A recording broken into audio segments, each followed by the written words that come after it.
It's me, Danny Bonaducci. I'm here to talk about movies. Oh, that Danny Bonaducci. Oh, he'll touch you right in the gooch. Yes, he will. Welcome to Requiem for Tuesday, everybody. Adam Pecora here. What is up? Thanks for tuning in.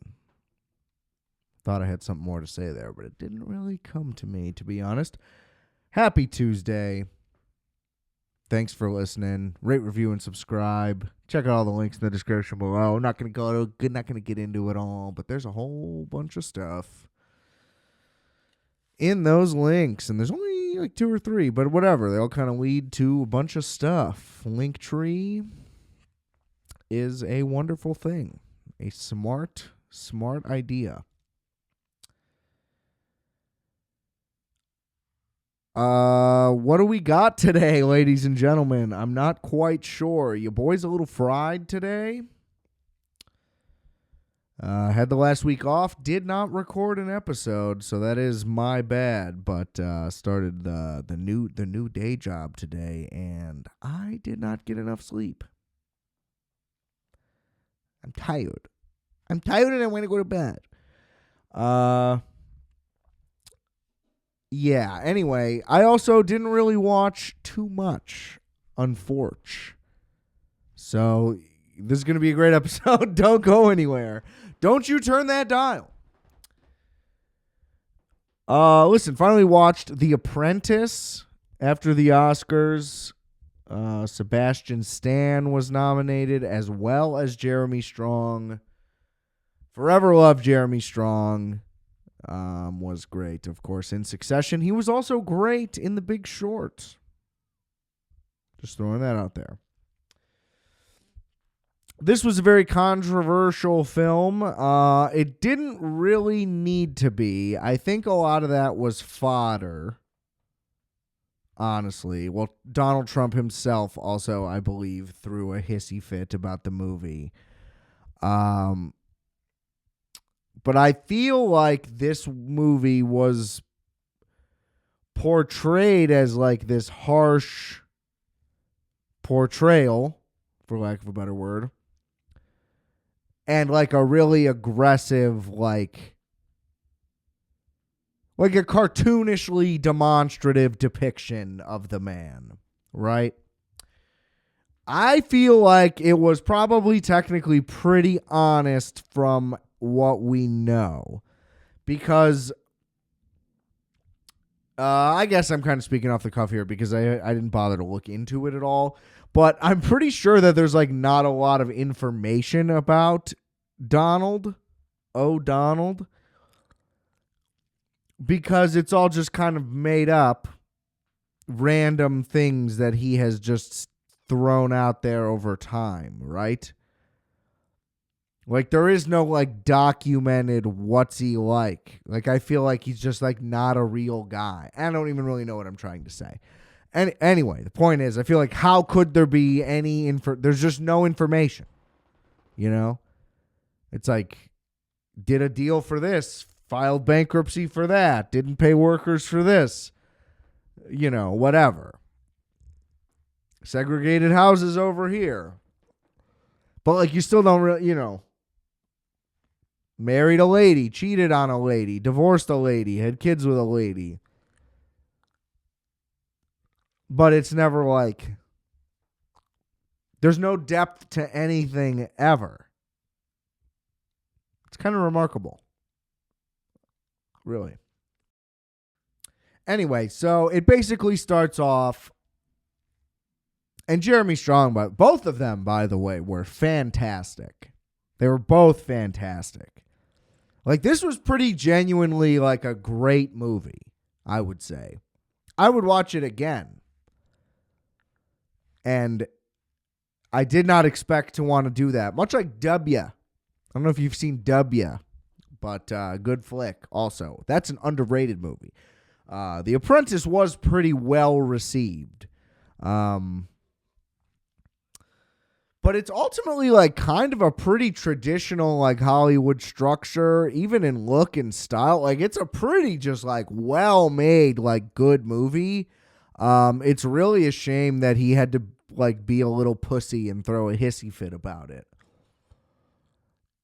Like, just don't say anything, or just be like, I don't endorse it. That was unauthorized. But to like straight up try to kill it is crazy. To call it like political or anything like that, I wouldn't say that. It did not come across to me as though there was any agenda. I mean, it certainly wasn't pro, I can tell you that. Like, I could see how you could easily say that it's just, oh, he's just anti-Trump. But I mean, like, it didn't come across that way either, because I would also have hated that if it were just explicitly negative. If it were explicitly either way, I would not like it. It seemed to try to be objective, I think, anyway. Whatever. Divisive. We get it. Relax. Anyway. So it starts with him in like 1970 or something. It's basically the whole rise to the proverbial top, if you will. And he's kind of like a wimp. And is like afraid of his dad, who's his boss and whatever. And then they're in legal trouble because they discriminate against black people, and they like definitely do. It's not a like they just think we like they 100% do. And then Roy Cohn, who was awful, seems like in every possible scenario, went from being like a McCarthy hearing guy to, well, being the Trump guy, but extorted, just a monster, seemingly. Anyway, phenomenal job by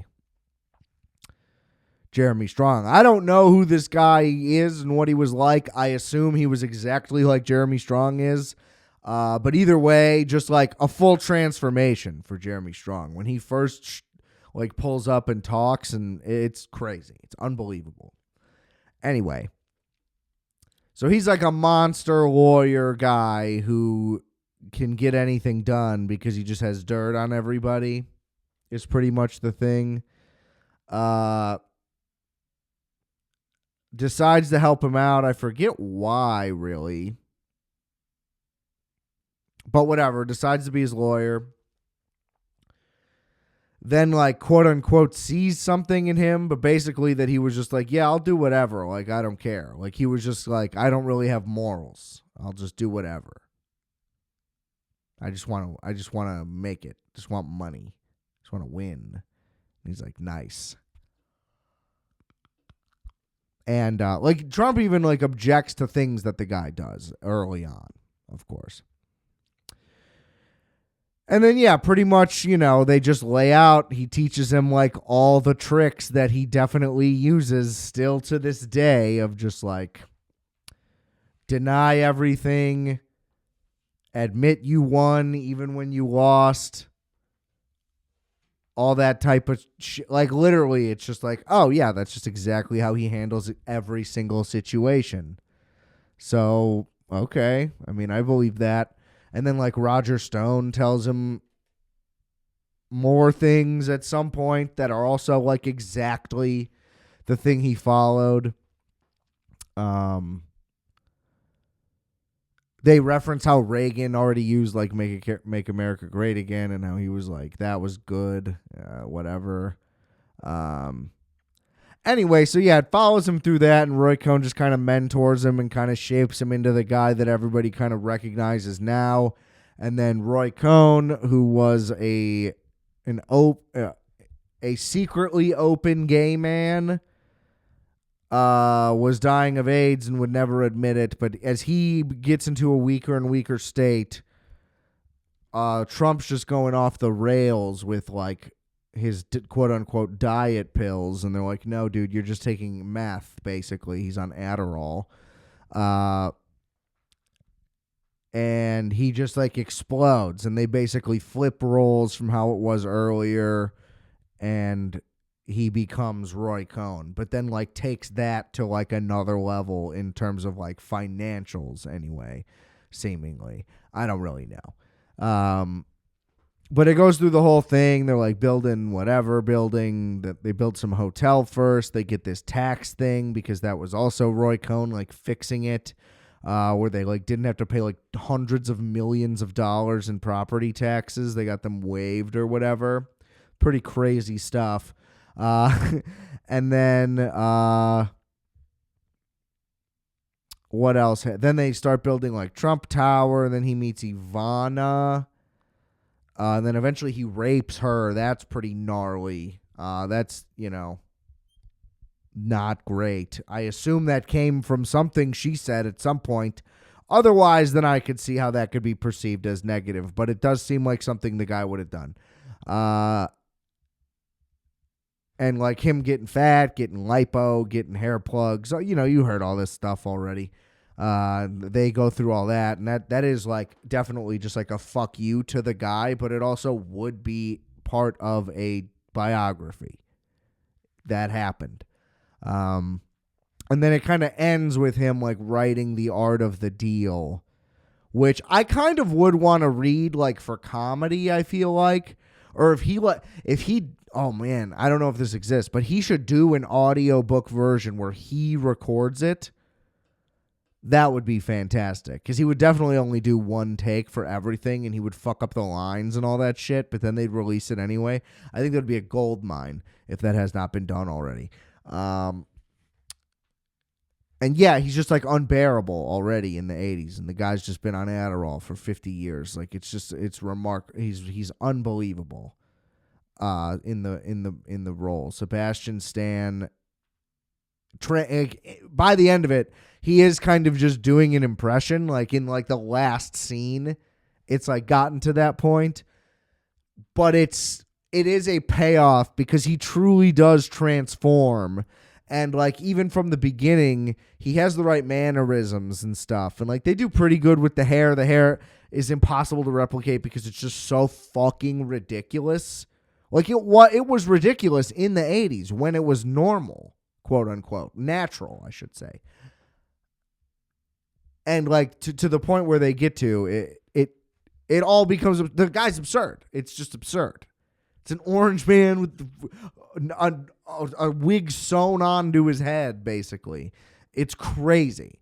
And he pulls it all off. Like there's little things here or there where it's like he definitely seems like a younger version. I don't know what the guy was like, but I believe it. That's the whole thing. You buy it. You buy it the whole time. And like there's great shots where they switch to like a VHS style camera, almost kind of like the Johnny Depp like parody Trump thing that came out. That was big on Netflix, I remember. Just mimicking the whole 80s excess VHS zoom in, zoom out type of thing. Even like what The Brutalist did, honestly, in the epilogue part. A million scenes like that, but it shows him like disregard his drunk brother, treat him like shit. He treats his dad. He just treats everybody like shit. It shows him being a shitty dad. Like, but it all seems like pretty spot on to like, that's definitely like that guy. Like that's 100% how I imagine it. Like he walks off the podium from whatever press conference or whatever and goes and acts exactly this way behind closed doors. Like it just, whatever. Easy to be like, this isn't accurate because how would anybody know? Whatever. I think the guy's full of shit. I think that they nailed it. I don't really care. Great flick. I think you should watch it. It's just like a good, well done movie in general. And it's not political, which is good, I think. But again, it's not positive. It's not like, no, actually this guy like has been doing some good work. It's just like pretty straight up shady deals and being a dickhead. Like it's kind of the whole thing and buddying up with the right people at the right, whatever. It just kind of nails it. It seems pretty much like the story. So go watch that movie. I had to rent it on YouTube. It was $5.99, which wasn't the best. Was not the best. But it was a great movie. I was shocked. Because I didn't know what to expect. But honestly, if this would have gotten a big release, I think it would have done a lot better at the Oscars, probably. Had more people just gotten to see it. I think it would have been recognized a lot more. It was genuinely like a pretty damn good movie. So shout out Sebastian Stan, man. The guy's really on a heater. He was good in that fucking Tommy Lee show. Talked about that on here. Seth Rogen was fucking weird in it, which I get was the point, but it was a little much. Sethy. I'm excited for his new show on Apple, but that's coming out soon. Finally finished season 1 of Tokyo Vice. By the way, it's only taken, me and my girl have been watching it for like a year at least to get through 8 episodes. It kind of fell by the wayside for a little while, but the thing was also like, we're not really going to watch more than 1 episode in a night because you got to lock in because you got to read half the episode, which is a concession. But the show is great. It is just great. It's a shame that it's canceled, but that's because people like me take 3 years to watch 1 season. So, but started season 2, so that's good. Still have not started Severance season 2. But the Apple Plus trial is in effect. So the binging will commence soon. This week. Quizás. Did not make it to Mickey 17, which was supposed to be the second half of this show. Hence the vamping. And the White Lotus is finally picking up, ladies and gentlemen. It has not been episode recap worthy, IMO, but it's getting good. It's getting good. All right. Listen, I just wanted to take this time to once again see, and it's a shame because you come on this show and you look like a dumb fuck because the Bears make these minor moves in 2024, and you just think Caleb's going to do it all. It's all fine. Everything's fine. Like, we're just going to glaze over everything. Oh, they kept the coach, but what are you going to do? It's going to be fine. Why would it be fine? And there's, hindsight is 2020, whatever the fuck. It was so much worse than what I thought the worst case could have been. I mean, that it was the worst possible way for that to happen. But I believe in Caleb Williams. I believe in Ben Johnson. I was on this show 2 years ago, maybe even 3 years ago, saying Ben Johnson. Not unique. I get it. But we did it. We did the thing. We made the move. And then what did we do? We go, boom, Jonah Jackson. Don't love it, but hey, played with Ben Johnson. Ben Johnson knows what he's doing with the guy. He knows what he's getting. People are critiquing the move because it didn't work out with him in L.A. A lot of extraneous circumstances, okay? They tried to switch his position. He got injured. Double factors. We get Joe Thuney, an elite guard. I remember one of the only guards whose names in the league since he was on the Patriots. That is great. We need to get at least another year signed on to his contract because he is expiring, and then I'll really love it. But I mean, we traded a 4th-round pick for Ryan Bates last year. And that guy barely played, but definitely is no Joe Thuney. So is it Tooney or Thuney? I'm trying to mix it. I'm just going Tony. And that's kind of both. So I'm thrilled with it either way. We gave up a 4th for Keenan Allen on his expiring. It seems like we're going to let him go. that's fine. I would be good with an extension if they can afford him. But let's just recap these signings. They go through with everybody's prediction. They get the best and pretty much only major center available in Drew Dahlman. The entire interior offensive line is 300% better than last year already. Now, I would like it if we kept that Ryan Bates guy. I would kind of like it if we kept the guy who we were starting last year, Matt Pryor, both of them as backups. They both are reasonable backups to slot in for hopefully not that much time. So whatever. I mean, at least we rebuilt the interior. Look, you need depth now, but to go from nothing to something, as long as these guys can just make it there, I think Jackson's really the only worry in that regard. But Dahlman was injured last year. Anyway, so that's huge. And then they get the upgrades to the D-line immediately as well by going, what's his name? Oh, I can't pronounce it. Io Odangbo, I believe it is. Anyway, a younger guy that they're kind of taking a bit of a flyer on, which I don't necessarily love. I kind of wish they would have just went like Josh Sweat, but his contract was for more money, I believe.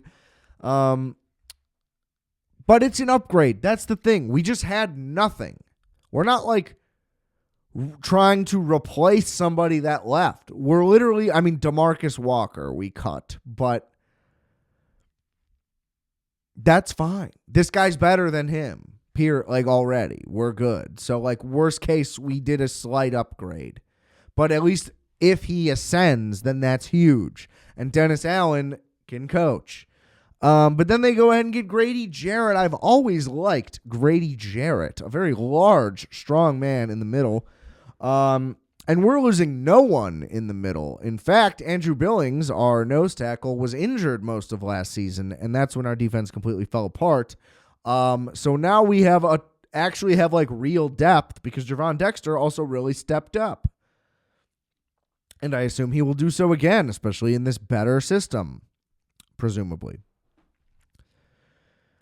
So basically we're just kind of in amazing shape right now. It's kind of crazy. We're kind of really only losing Keenan Allen, which is a loss. Don't get me wrong, but the team was terrible.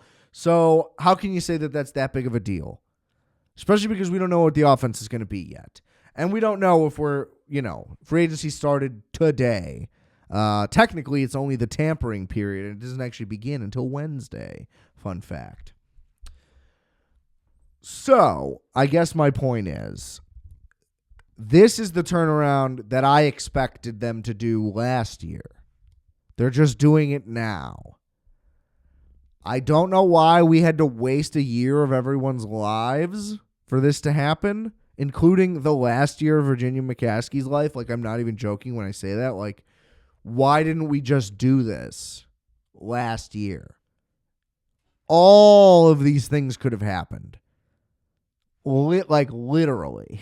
I mean, maybe not the trade for Thuney. But there were more free agent guards available.